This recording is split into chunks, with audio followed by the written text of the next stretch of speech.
eres tú para juzgar? Esta es una pregunta que solemos escuchar con mucha frecuencia. Este tipo de cuestionamiento puede surgir en diferentes círculos de nuestra vida, en nuestra familia, en nuestras relaciones sentimentales, en nuestro trabajo, en los lugares donde estudiamos, porque al final se trata de una forma pecaminosa en la que el hombre reacciona o se defiende ante una situación donde está siendo juzgado o cuestionado de alguna manera.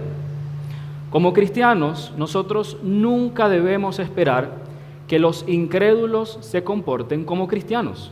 Primero, porque no pueden, y segundo, porque no lo quieren hacer. Y tampoco debemos esperar que el incrédulo reaccione de una forma correcta cuando está siendo objeto de un juicio legítimo, a menos que sea el Espíritu del Señor quien le conceda el arrepentimiento necesario. Si nosotros estamos en la calle y nos encontramos a una pareja del mismo sexo y nos acercamos a ellos y les decimos con firmeza pero con compasión que ellos están pecando contra el Señor, probablemente uno de ellos se volteará, nos mirará con ira y nos dirá: nosotros nos amamos, ¿quién eres tú para juzgarnos? O tal vez podemos encontrarnos con una mujer que se hace llamar feminista, que públicamente exige que se legalice el homicidio de criaturas inocentes en el vientre de la madre. Y ante esta situación, nosotros nos acercamos y le decimos que está pecando contra Dios. ¿Qué cree usted que le puede decir esta mujer? Probablemente le va a decir: es mi cuerpo, es mi decisión. ¿Quién eres tú para juzgarme? Incluso algunas, tratando de aparentar una falsa piedad, una piedad corrupta, puede llegar a decirnos: solo Dios puede juzgarme. Y ciertamente el Señor lo hará. El Señor juzgará rectamente a todos aquellos que continúen pecando contra Él y que con un corazón endurecido levanten su puño contra el Señor. Pero yo les pido que consideremos de una forma más concreta nuestra relación con nuestros hermanos, con otros creyentes. ¿Le ha pasado en alguna ocasión que se encuentra con un hermano que ante un cuestionamiento o un juicio que recibe, le dice a usted o le dice a otra persona: ¿quién eres tú para juzgarme? Y por lo general va acompañado con declaraciones como: hermano, te estás convirtiendo en un legalista. Hermano, estás actuando como un fariseo. Y aunque ciertamente existen casos donde se emiten juicios injustos entre cristianos, la pregunta fundamental que surge es la siguiente: ¿acaso un cristiano no tiene la capacidad o está impedido por la palabra de Dios para emitir cualquier clase de juicio? Y esa pregunta es la que buscaremos responder a la luz del pasaje que será predicado esta noche.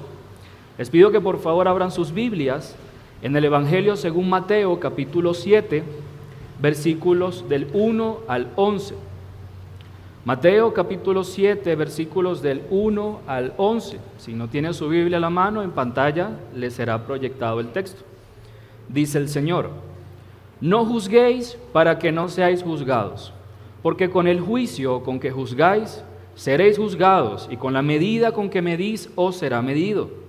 ¿Y por qué miras la paja que está en el ojo de tu hermano, y no echas de ver la viga que está en tu propio ojo? ¿O cómo dirás a tu hermano: déjame sacar la paja de tu ojo, y he aquí la viga en el ojo tuyo? Hipócrita, saca primero la viga de tu propio ojo, y entonces verás bien para sacar la paja del ojo de tu hermano. El mensaje que quiero compartir con ustedes esta noche, hermanos, lo he titulado: Una justicia mayor, el buen juicio del cristiano. Y desarrollaré este mensaje a través de dos títulos o dos encabezados principales. El primero habla sobre un juicio que es moderado y proporcional, versículos del 1 al 2.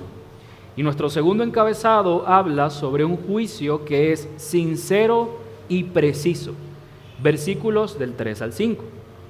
Consideremos nuestro primer encabezado: un juicio que es moderado y proporcional. Hasta ahora, hermanos, el Señor nos ha permitido ver cómo a través del Sermón del Monte él mismo se centra en desarrollar o abordar aspectos que se relacionan directamente con la vida del creyente. Esto tiene que ver con su carácter, tiene que ver con la influencia que el cristiano tiene en el mundo, con la verdadera justicia, la justicia del reino que el cristiano debe mostrar, la piedad y la ambición del cristiano. Y actualmente, en esta sección del Sermón del Monte, el Señor se centra en regular las relaciones que el cristiano tiene.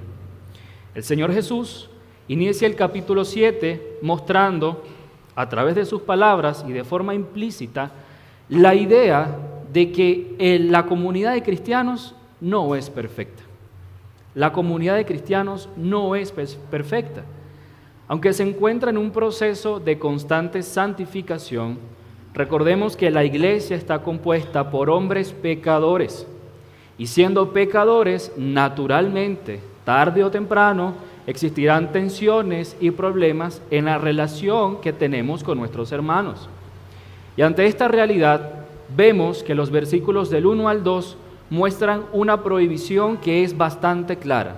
El Señor dice que no debemos convertirnos en jueces. Veamos una vez más el versículo 1 y 2. Dice el Señor: no juzguéis para que no seáis juzgados, porque con el juicio con que juzgáis seréis juzgados, y con la medida con que medís os será medido.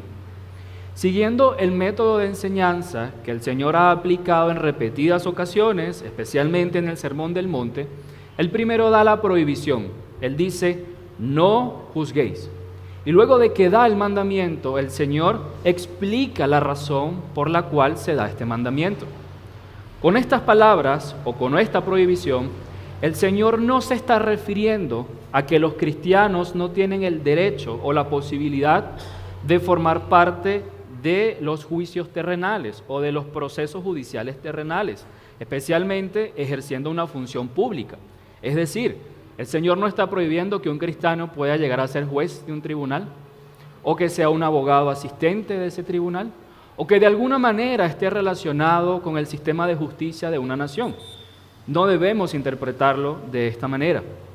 Asimismo, es importante precisar que el Señor no está ordenando que nosotros suprimamos las capacidades cognitivas que tenemos para juzgar, haciéndonos ciegos de la vista gorda, como se dice popularmente, ante las cosas que están mal hechas.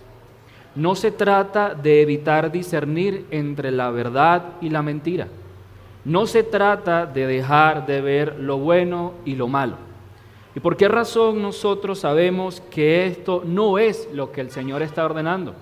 En primer lugar, porque sabemos que ignorar de forma voluntaria y consciente aquellas cosas que están mal hechas a la luz de la palabra de Dios significa que nosotros seamos deshonestos.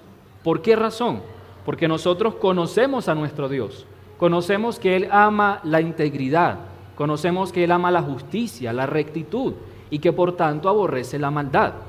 Incluso si nosotros intencionalmente tapamos nuestros ojos y dejamos de considerar aquello que está mal hecho, podemos convertirnos en cómplices de forma indirecta. Por otra parte, hermanos, suprimir nuestras facultades críticas iría en contra de nuestra propia naturaleza. ¿Por qué razón? Porque el Señor nos hizo con la capacidad para emitir juicios de valor. De hecho, si nosotros consideramos, gran parte del Sermón del Monte está relacionado con nuestra capacidad para distinguir, para saber diferenciar lo bueno de lo malo, lo justo de lo injusto, saber distinguir los principios que gobiernan el mundo y saber los principios que forman parte del reino de Dios. Por eso, hermanos, naturalmente, leer y entender el Sermón del Monte que se ha venido predicando demanda el uso de nuestras capacidades críticas, de nuestra capacidad para emitir juicio. Si así no fuera, no entenderíamos la diferencia entre el mundo y la iglesia. No podríamos entender lo que significa tener una justicia mayor que la justicia de los fariseos. Por esa razón, es estrictamente necesario, antes de que podamos intentar obedecer estas cosas, entenderlo, marcar una línea de contraste entre lo bueno y lo malo, porque eso nos va a ayudar a entender qué es lo que no debemos hacer, lo que debemos evitar y qué es lo que debemos obedecer, qué es lo que el Señor ordena en su palabra. De la misma forma, nosotros sabemos que el Señor no ordena que suprimamos o que dejemos de emitir juicios de valor, porque en el mismo capítulo 7 que estamos iniciando esta noche, el Señor dice en el versículo 6 que no debemos dar lo sagrado a los perros o las perlas a los cerdos. Y para poder entender el uso de estas figuras y la distinción que el Señor quiere hacer, ¿qué debemos hacer? Sino ejercer juicio, ejercer un criterio que nos permita entender estas cosas. Hermanos, nosotros debemos saber que no podemos obedecer lo que el Señor ordena si no podemos distinguir entre lo bueno y lo malo. Debemos aprender a distinguir conforme las capacidades que el Señor nos dio por naturaleza y entendiendo que esa capacidad de emitir juicios de valor es santificada por Dios, porque su Santo Espíritu nos permite entender las cosas a la luz de su palabra. Recordemos cuál es el propósito del Sermón del Monte. El propósito es mostrar lo que es la verdadera contracultura cristiana. Nosotros, a través del Sermón del Monte, podemos diferenciar y evitar el ejemplo del mundo, para así entonces poder apegarnos a los principios que gobiernan el reino de los cielos. ¿Por qué razón entonces es importante considerar esto? Porque para el mundo, las palabras juicio, crítica o discriminación suelen estar acompañadas de una connotación negativa, de una especie de rechazo o de destrucción hacia otra persona. Pero a la luz de la palabra de Dios, nosotros estamos llamados a hacer cada una de estas cosas conforme el Señor lo ha ordenado, conforme el propósito que Dios ha establecido. Incluso, hermanos, lo hacemos porque somos criaturas morales, que fuimos creados a imagen y semejanza de Dios. ¿Acaso el Señor no separó la luz de las tinieblas?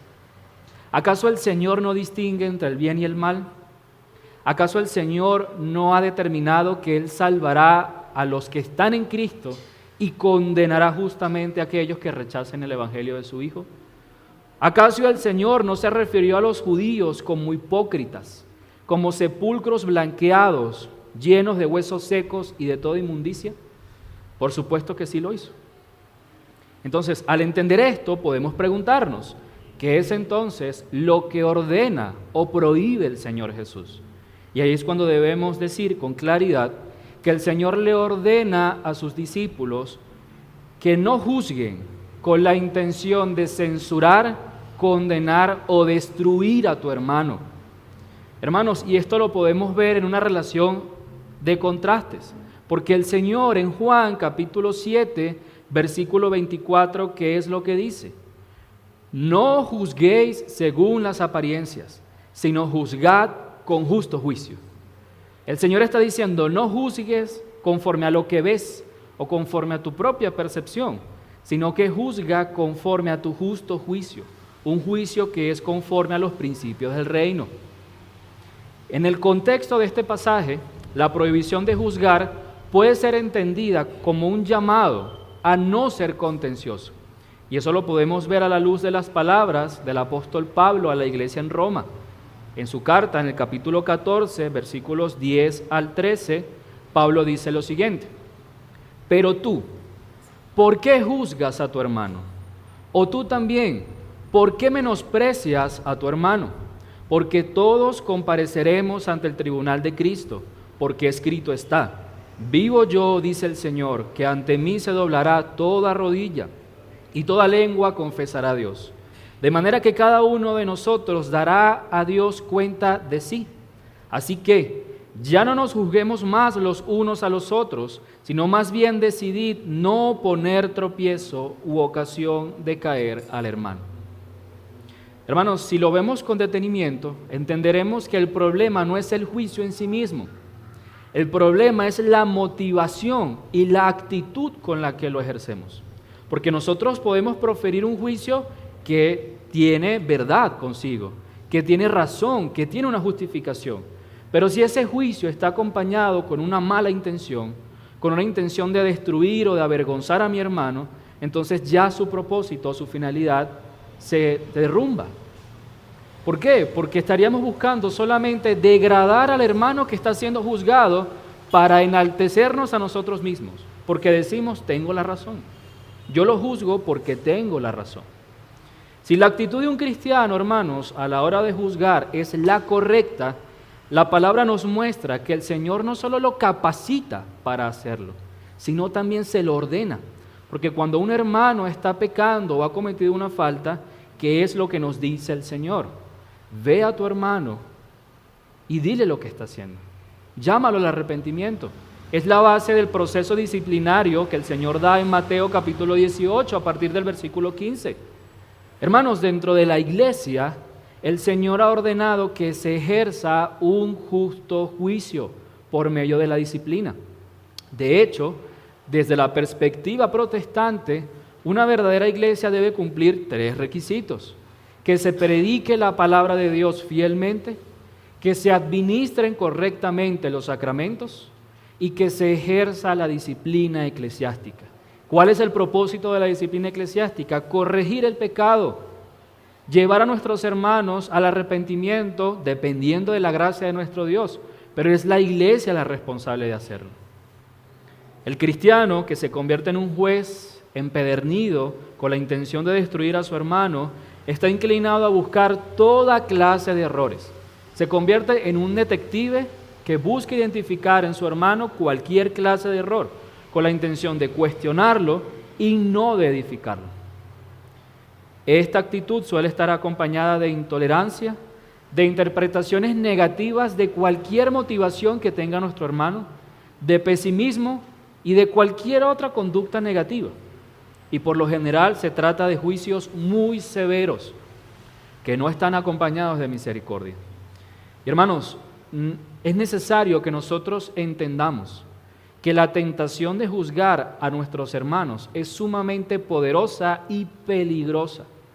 A veces comienza en nuestro corazón esa autoevaluación donde nosotros nos empezamos a considerar personas que han madurado espiritualmente, que tienen una buena condición delante de la iglesia del Señor, que leemos más la Biblia, que oramos más, y eso no es que esté mal. Pero si nosotros no entendemos que eso solo se da por la gracia de Dios, nuestro corazón se va a empezar a enorgullecer, a envanecer. Entonces comenzaremos a ver a nuestros hermanos por encima del hombro y vamos a decir, el hermano no ora como yo, el hermano no predica como yo, el hermano no asiste a los cultos todos los miércoles y yo sí. Y de esa manera empezará a darse una cantidad de cuestionamientos que desembocarán en una actitud de juicio sin misericordia. Porque el hombre, queriendo exaltarse a sí mismo, va a ver a su hermano como menos que él.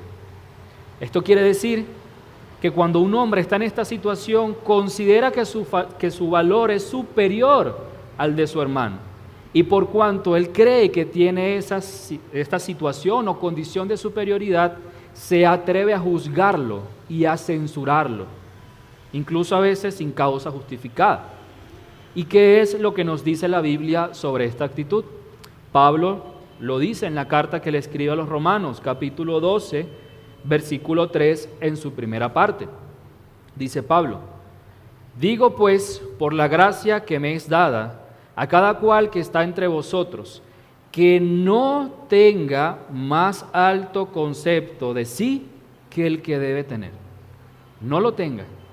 No pienses de ti más allá de lo que verdaderamente eres. Y si algo bueno eres, es por gracia. Pablo le dice claramente a la iglesia, no tenga más alto concepto de sí que el que debe tener. Es una prohibición. Lo que como resultado de tu propia evaluación puede verse como una situación espiritual admirable, donde tienes mucha madurez, donde crees que eres una persona muy piadosa, que tienes mucho gozo y contentamiento, a la luz de la palabra puede ser una situación espiritual inestable, donde tu fe es realmente débil y donde eres un enano espiritual. Porque la luz de la palabra, hermano, revela nuestra verdadera condición. La luz de la palabra de Dios revela nuestros propios pecados. Peor aún, hermano, aquella persona que decide juzgar como un juez a su hermano, se pretende elevar a una posición que no le corresponde, porque cree que tiene la autoridad de poder juzgar a su hermano y poner a su hermano en una situación de servidumbre, como si el hermano tuviese que rendirle cuentas a él, cuando la Escritura nos enseña con claridad que el juez supremo del universo y el juez de su iglesia es el Señor. Hermano, nosotros debemos ver que nuestros hermanos no son nuestros siervos y que por lo tanto no tenemos el derecho de juzgarlo como si fuéramos su Señor. Y esto nos lo enseña Pablo, igualmente en la carta que le escribe a los Romanos, capítulo 14, versículos del 1 al 4. Dice Pablo a la iglesia: recibid al débil en la fe, pero no para contender sobre opiniones, porque uno cree que se ha de comer de todo, otro, que es débil, come legumbres. El que come no menosprecia al que no come, y el que no come no juzgue al que come, porque Dios le ha recibido. ¿Tú quién eres que juzgas al criado ajeno? Para su propio Señor está en pie o cae, pero estará firme, porque poderoso es el Señor para hacerle estar firme. El punto principal de lo que he dicho hasta el momento, hermanos, es que el hombre no puede tomar el rol de Dios. No lo puede hacer, por más que lo intente. Ningún hombre está calificado para ser juez de otros hombres, no desde el punto de vista judicial, como fue aclarado inicialmente, sino desde el punto de vista espiritual. ¿Por qué razón? Porque solo Dios es el que verdaderamente conoce el corazón de los hombres y es el que tiene la autoridad para juzgar conforme a su palabra. Pretender que somos capaces de conocer las motivaciones del corazón de nuestro hermano es querer tomar el rol de Dios. El punto principal del versículo 2 es que no solo estamos incapacitados para ser jueces, sino que además, hermanos, nosotros estamos siendo juzgados delante de Dios. Nuestras acciones, nuestra forma de vivir está siendo considerada por Dios. Y si nos atrevemos a juzgar a nuestros hermanos con severidad, de la misma forma nosotros seremos juzgados. Es imposible que el hombre sea juez. Y si en un escenario hipotético pudiese serlo, es imposible que el hombre sea juez y parte al mismo tiempo. El hombre no puede ser juez y juzgarse a sí mismo. No puede asumir ambos roles.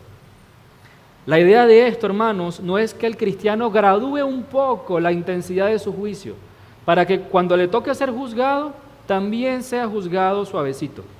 No. La idea detrás de este pasaje es que debemos evitar toda clase de juicio carente de amor, carente de misericordia y carente de la verdadera justicia que el Señor muestra en su palabra. No la justicia del mundo, la justicia que el Señor muestra en su palabra. Y la lógica de la prohibición que el Señor Jesús da es clara.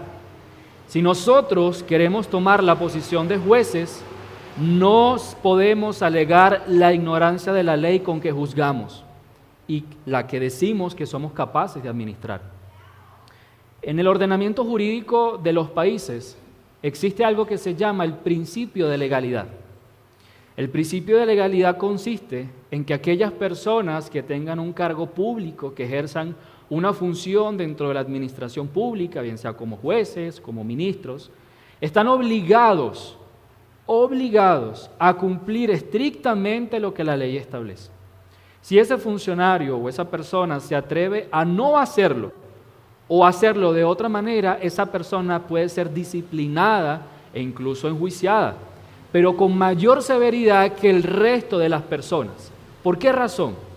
Porque se supone que esa persona conoce muy bien la ley que está llamado a aplicar, conoce muy bien la ley que él debe cumplir como funcionario, y si la viola, su conocimiento de la misma será el peso que recaerá sobre él. ¿Cómo nosotros podemos entender esto? Veamos lo que dice la carta de Santiago, capítulo 4, versículos 11 al 12. Dice la Escritura: hermanos, no murmuréis los unos de los otros. El que murmura del hermano y juzga a su hermano, murmura de la ley y juzga a la ley. Pero si tú juzgas a la ley, no eres hacedor de la ley, sino juez. Uno solo es el dador de la ley, uno, que puede salvar y perder. Pero tú, ¿quién eres para que juzgues a otro? Hermanos, el versículo 1 dice que no juzguemos para que no seamos juzgados. Y esto puede ser entendido de la siguiente manera. Si tú juzgas, Dios te juzgará de la misma manera, e incluso los hombres también lo harán.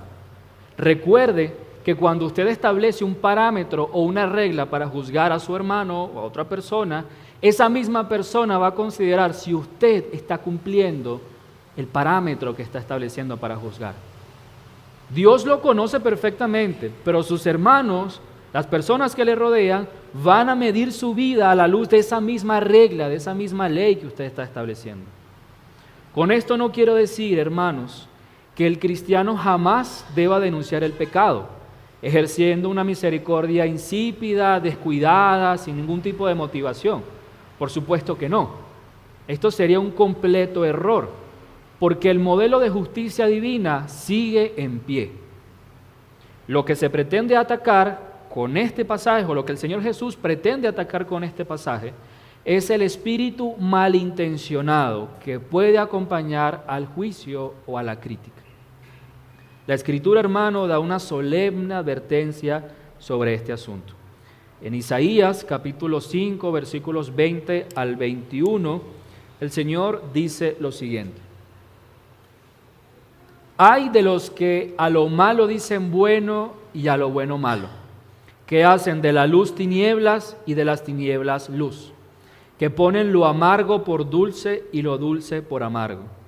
Ay de los sabios en sus propios ojos y de los que son prudentes delante de sí mismos.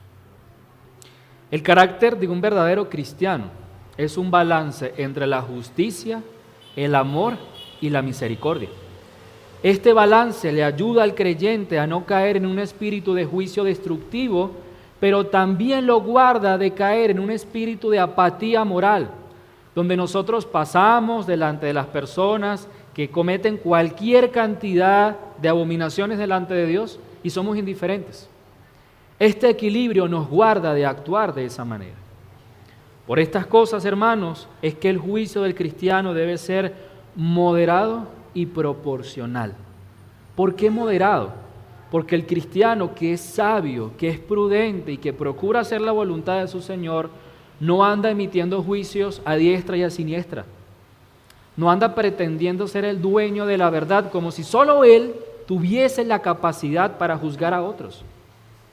El creyente que es prudente y que es sabio evalúa la situación, ora al Señor pidiendo sabiduría y considerando la necesidad de su consejo, de su exhortación, de su juicio de valor, lo hace pensando en el bienestar del hermano que está siendo exhortado. Eso es un juicio moderado y además es proporcional. ¿Por qué? Porque a la luz de lo que le está pasando al hermano, el creyente que juzga se ve en ese espejo y sabe que él no es más ni menos que su hermano, que él también es un pecador que lucha con sus debilidades, con las tentaciones o con diferentes situaciones que el mundo trae sobre nosotros. El juicio del cristiano es moderado y proporcional. Pero también, hermanos, es un juicio que es sincero y preciso. Veamos lo que dice versículo 3 al 5. Dice el Señor: ¿Y por qué miras la paja que está en el ojo de tu hermano y no echas de ver la viga que está en tu propio ojo? ¿O cómo dirás a tu hermano: déjame sacar la paja de tu ojo y he aquí la viga en el ojo tuyo? Hipócrita, saca primero la viga de tu propio ojo y entonces verás bien para sacar la paja del ojo de tu hermano. A través de estos versículos, el Señor utiliza una parábola o una figura que identifica determinados objetos con el fin de mostrar una realidad espiritual. El Señor dice que en el ojo de aquel hermano que está juzgando hay una viga y en el ojo del hermano que está siendo juzgado hay una paja. El propósito de estos versículos es mostrar la hipocresía de los hombres en relación con los demás, cuando deciden inmiscuirse o meterse en los pecados de sus hermanos, mientras ellos mismos fracasan ocupándose de sus propias faltas, que de hecho son más graves. Porque cuando el Señor habla de la viga y la paja, hay una diferencia proporcional. Es hasta irónico el lenguaje que el Señor utiliza para mostrar el absurdo de la situación donde una persona que tiene un pecado sumamente grave y decide no resolverlo, sino atender la situación de su hermano, es ilógico hacerlo.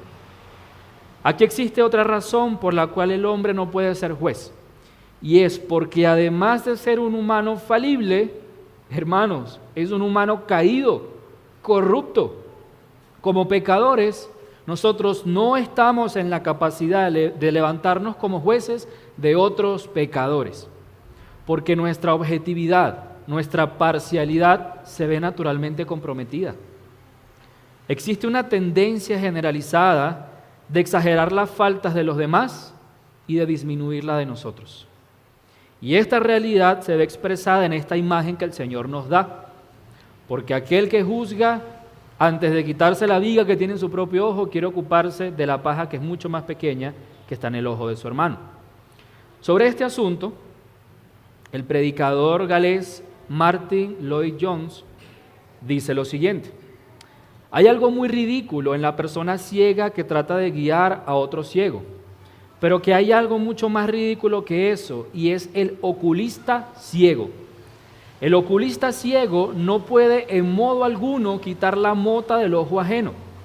Si el ciego en general es incapaz de ayudar a los demás, ¿cuánto más inútil es el oculista ciego? Por esta razón, la expresión hipócrita del versículo 5 es clave para entender lo que el Señor quiere decir, porque realmente no estamos contentos de poder ayudar a nuestro hermano en la situación que lo amerite, sino que estamos buscando una circunstancia o una razón que justifique nuestra intervención para exaltarnos a nosotros mismos y decir: ¡qué buen cristiano soy!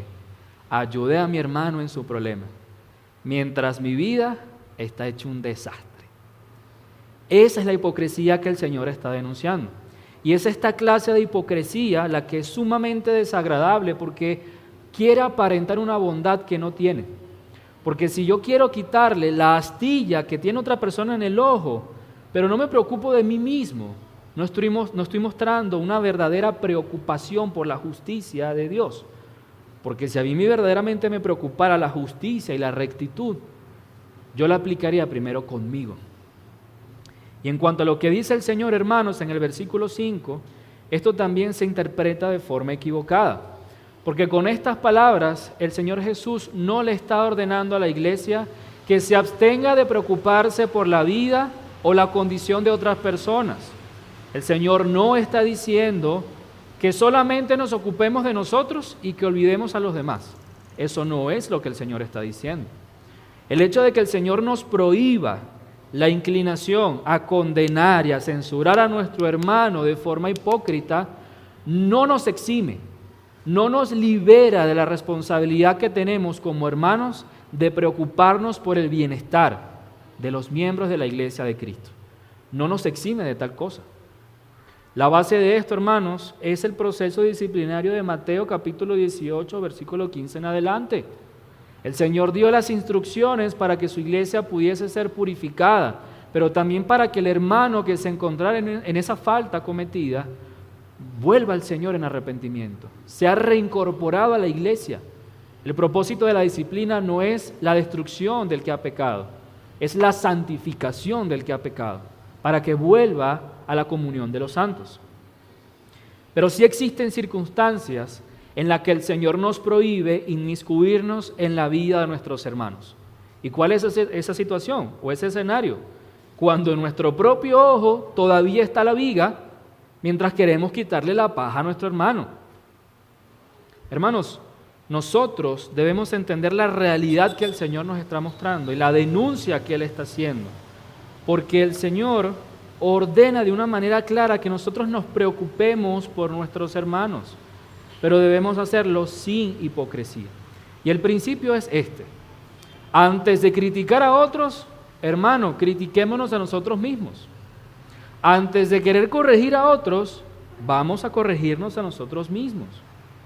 Quitarse la viga del ojo es reconocer en primer lugar que el espíritu hipercrítico que el cristiano puede tener no le permite brindar el apoyo adecuado que su hermano necesita. Tampoco le permite tener las motivaciones adecuadas, porque para yo poder ayudar a mi hermano necesito poder ver correctamente la ayuda que mi hermano necesita en la situación que lo necesita. Pero esa viga que tengo en el ojo no me permite verlo. Cuando el hombre se ha visto verdaderamente a sí mismo y a su débil condición, es muy difícil que juzgue a los demás de forma equivocada, porque conoce que sus hermanos son tan débiles como él. Si nosotros tomamos el ejemplo oftálmico que el Señor da en su palabra, podemos reconocer que sacar la viga de un ojo no es fácil. De hecho, es uno de los órganos más sensibles del cuerpo humano.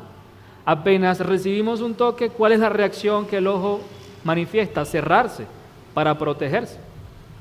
Si tomamos este funcionamiento del ojo, podemos darnos cuenta que luchar con este espíritu hipercrítico no es fácil, pero no es imposible, porque nosotros contamos con la presencia y con la asistencia directa del Espíritu de Dios que mora en cada uno de nosotros. Contamos con la palabra del Señor que nos permite entender cómo debemos relacionarnos con nuestros hermanos. Y esta sección del Sermón del Monte se encarga de eso. El Espíritu Santo es el que nos ayuda a mortificar nuestro orgullo, nuestra soberbia, nuestra altivez, en paciencia y en calma. Y así, hermanos, cuando nos toque sacar la paja del ojo de nuestro hermano, que se refiere a un apoyo, a una compañía espiritual, podremos hacerlo con la humildad, con la compasión, con el amor y con la conciencia e indignidad que tiene mi hermano y que tengo yo, pero también con la conciencia de la gracia, del amor y la misericordia que recibimos de parte de Dios. Para poder ayudar a nuestro hermano necesitamos ser conscientes de todas estas cosas. Y hermanos, no podemos perder de vista que el Señor Jesús conoce la capacidad perversa que tiene el hombre de engañarse a sí mismo. El hombre es capaz de prostituir la justicia para convertirla en autojustificación. El hombre es capaz de cambiar la verdadera perfección por una reputación perfecta. Me importa más lo que los hombres digan de mí que la verdadera justicia. El hombre es capaz de hacer eso. A través de estas palabras, el Señor nos muestra que nuestras propias fuerzas, nuestras propias capacidades, nos hacen totalmente incapaces de juzgar correctamente. Es más, ni siquiera deberíamos intentarlo. Ante todo, el Señor nos muestra que no nos preocupa la justicia y el verdadero juicio, hermanos, porque si de verdad nos preocupara la rectitud y la justicia del reino de los cielos, nos ocupáramos de eso en nosotros mismos, porque incluso quisiéramos ser ejemplo para nuestros hermanos y hacerles ver que aquello que nosotros queremos corregir, nosotros mismos lo podemos hacer, porque el Señor es nuestro ayudador, porque el Señor es nuestra fortaleza. Si nosotros estuviéramos preocupados por la verdad como deberíamos, nos juzgaríamos a nosotros mismos conforme a esa verdad. Y es como dicen popularmente, un gran artista suele ser el crítico más severo de sí mismo. Y esa realidad debe ser también para el creyente, porque el espíritu de la hipercrítica se preocupa más por lo que otros puedan decir de mí y no por los principios que nos da la palabra de Dios. Esto quiere decir que nosotros nos ocupamos más en condenar y no en tratar de erradicar el mal que hay en la vida de mi hermano, con la asistencia del Señor. Ante esta situación, hermanos, podemos preguntarnos, ¿qué debo hacer yo si un hermano peca contra mí o comete una falta? ¿Qué debo hacer yo? En primer lugar, como hemos visto, no debemos ser indiferentes. debemos procurar involucrarnos en beneficio de nuestros hermanos con sabiduría y con prudencia, entendiendo que la meta final es que ese hermano pueda ser restaurado, que ese hermano pueda salir de su situación con la ayuda del Señor. Pero nosotros, que somos parte del cuerpo de Cristo, somos parte de ese proceso, porque el Señor nos llama a manifestar ese amor con acciones y con las motivaciones correctas.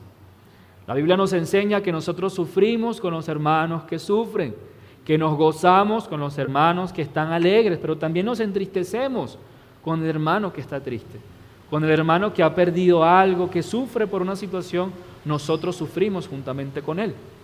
Porque retomando el ejemplo que el apóstol Pablo da en la Escritura del funcionamiento de la iglesia como el cuerpo de Cristo, si yo me golpeo la mano izquierda, todo el cuerpo se va a resentir por eso. Por ese motivo, el cristiano no puede ser indiferente ante el sufrimiento que tenga mi hermano o incluso ante el gozo, la alegría que él pueda experimentar. No podemos ser indiferentes. Si el hermano peca contra mí, ¿qué es lo que el Señor nos enseñó en el capítulo anterior del Sermón del Monte, capítulo 6? Cuando nosotros oramos al Señor, perdona nuestras deudas, así como nosotros perdonamos a nuestros deudores. Y en el versículo 14 y 15 del mismo capítulo 6, el Señor dice: porque si perdonáis a los hombres sus ofensas, os perdonará también a vosotros vuestro Padre Celestial. Mas si no perdonáis a los hombres sus ofensas, tampoco vuestro Padre os perdonará vuestras ofensas. Debemos preguntarnos, ¿de qué manera debo corregir a mi hermano? Y la clave nos la da Proverbios capítulo 16, versículo 6. Dice la palabra: con misericordia y verdad se corrige el pecado, y con el temor de Jehová los hombres se apartan del mal.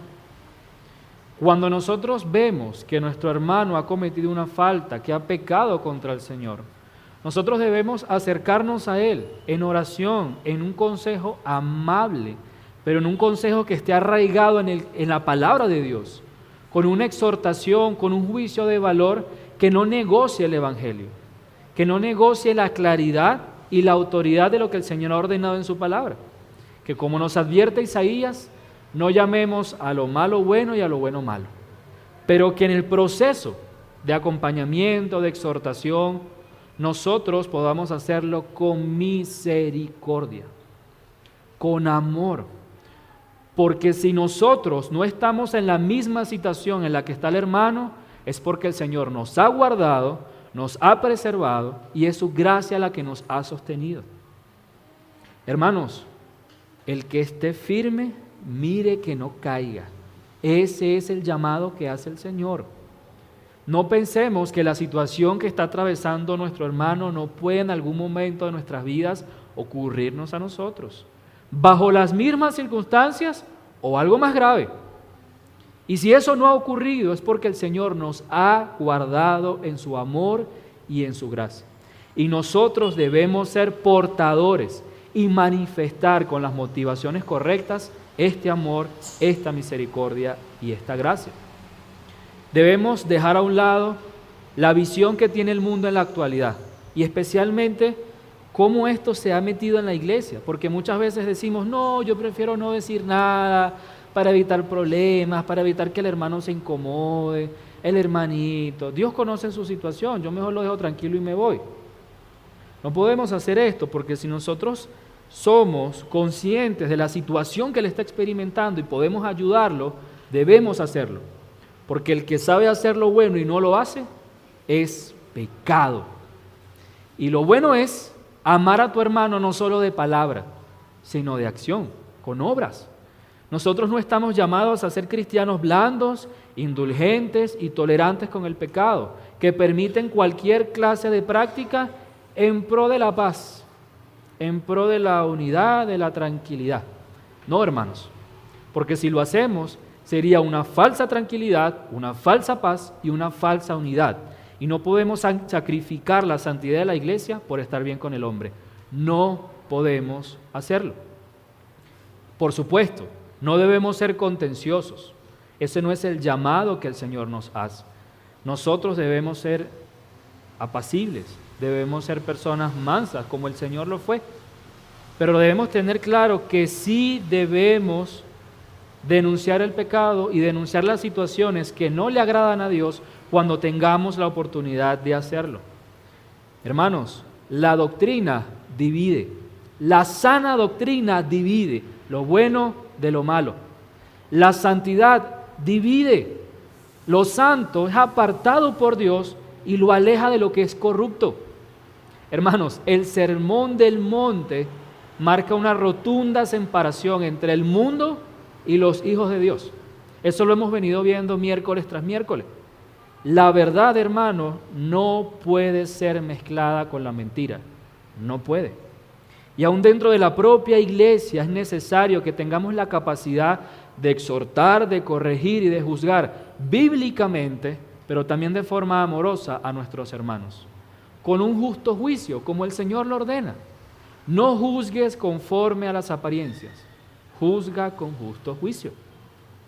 Porque el Señor, hermanos, nos dio la capacidad para poder hacerlo y lo ordena, porque cada uno de nosotros debe ser partícipe del proceso de santificación de la iglesia. ¿Cómo nosotros vemos esto ejemplificado en la palabra? El caso que trató Pablo en Corinto, el caso de inmoralidad juzgado. Primera de Corintios 5, versículos 1 y 2 y versículos 6 y 8 dicen lo siguiente: de cierto se oye que hay entre vosotros fornicación, y tal fornicación cual ni aún se nombra entre los gentiles, tanto que alguno tiene la mujer de su padre. Y vosotros estáis envanecidos, es decir, no hicieron nada. Tanto que no deberías más bien haberos lamentado para que fuese quitado de medio de vosotros el que cometió tal acción. Versículo 6. No es buena vuestra jactancia. ¿No sabéis que un poco de levadura leuda toda la masa? Limpiaos pues de la vieja levadura para que seáis nueva masa, sin levadura como sois, porque nuestra Pascua es Cristo, que ya fue sacrificada por nosotros. Así que celebremos la fiesta, no con la vieja levadura, ni con la levadura de malicia y de maldad, sino con panes sin levadura, de sinceridad y de verdad. ¿Cuál es el llamado que hace Pablo? No seas condescendiente con el pecado. Si tienes que emitir un juicio de valor, hazlo, para que la levadura no leude la iglesia. Ese es el llamado que hace Pablo. En resumen, mis hermanos, y para finalizar, ¿qué es lo que el Señor nos ha enseñado? En primer lugar, que no debemos levantarnos como jueces contra nuestros hermanos, sino que debemos juzgar con moderación, entendiendo que así como juzgamos, nosotros también seremos juzgados. En segundo lugar, que antes de querer ayudar o resolver los problemas de otros, debemos ocuparnos de nosotros mismos, de examinar nuestros propios corazones y de resolver con la ayuda del Señor nuestros propios asuntos. La honestidad propia, hermanos, produce juicios honestos respecto a los demás. La honestidad propia produce juicios honestos respecto a los demás.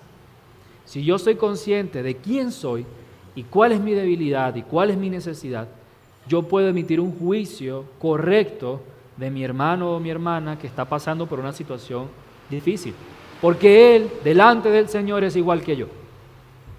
En tercer lugar, debemos recordar que todo juicio que queremos emitir debe ser con amor, con misericordia y con verdad, porque nuestro trabajo es edificar a nuestro hermano, no destruirlo. Y recuerda que para juzgar correctamente o para corregir a nuestros hermanos no hay que ser perfecto, porque si el requisito es ser perfecto, hermano, nadie pudiese decir nada hasta que Cristo venga y seamos resucitados en gloria con cuerpos perfectos. No somos perfectos, pero lo que sí el Señor demanda en sus palabras es que seamos honestos delante de Él, que conoce nuestros corazones, y delante de nuestros hermanos. Nosotros debemos ser honestos delante del Señor, porque al Señor nada se le puede ocultar. Si alguien, hermano, te dice ante un juicio que emitas o ante una corrección o exhortación, ¿quién eres tú para juzgarme? No te atemorices. Tampoco te abstengas de hablar con la verdad y con las motivaciones correctas, sin olvidar tu débil e imperfecta condición.